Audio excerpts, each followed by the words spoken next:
Definitif DPRD Kabupaten Maros masa jabatan 2019-2024 resmi dilantik.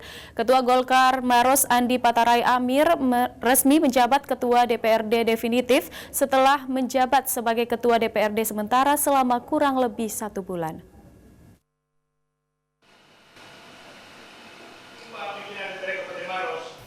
Tiga pimpinan definitif DPRD Kabupaten Maros masa jabatan 2019-2024 resmi dilantik pada Kamis pagi. Pelantikan digelar di ruang rapat paripurna kantor DPRD Maros. Dalam pelantikan tersebut, Ketua DPD 2 Golkar Maros Andi Patarai Amir resmi menjabat Ketua DPRD, Wakil Ketua 1 Haidir Syam dan Wakil Ketua 2 Fatmawati. Ketiganya dilantik dan diambil sumpahnya oleh Ketua Pengadilan Negeri Maros Ibrahim Palino.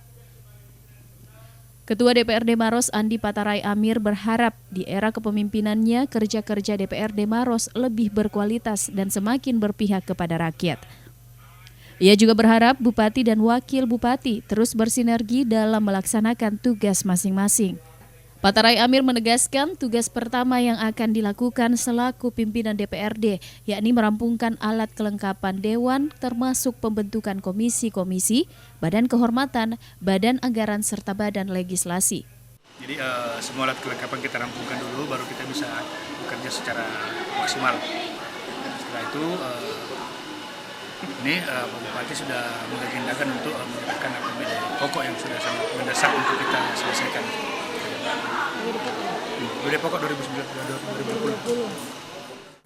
Sementara itu Bupati Maros HM Hatta Rahman dalam sambutannya berharap pimpinan DPRD Maros yang baru mampu mendorong terwujudnya kinerja yang optimal dan menjalin sinergitas yang baik, mengingat tantangan yang dihadapi tidaklah mudah.